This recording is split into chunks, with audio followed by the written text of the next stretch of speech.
বিরোধী দল সবসময় নেগেটিভ করে ক্ষয়িষ্ণু হতে হতে এখন নোটার সাথে যুদ্ধ করছে। কংগ্রেস মিটমিট করে চলছে।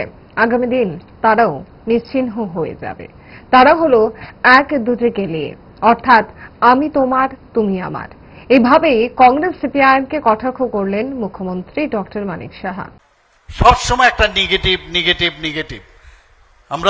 আমি সব জায়গায় আজকাল বলি, ওরা তো ভগবান বিশ্বাস করে না, তো না দিয়ে শুরু হয় নাস্তিক, মানে নাস্তিকেই না।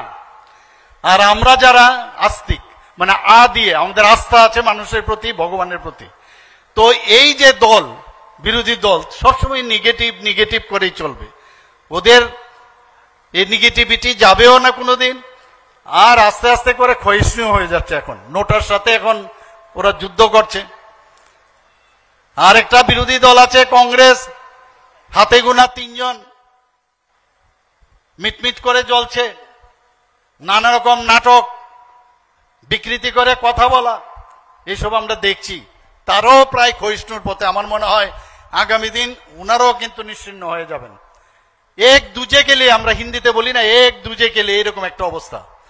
আমি তোমার তুমি আমার, কোন রকমে নাকে মুখে গুজে সারাদিনের জন্য বেরিয়ে পড়া। অম্বলের আর দোষ কি? তাই তারা 5 দশক ধরে গ্যাস, অম্বল ও পেটের সমস্যার একমাত্র সমাধান গ্যাস নল।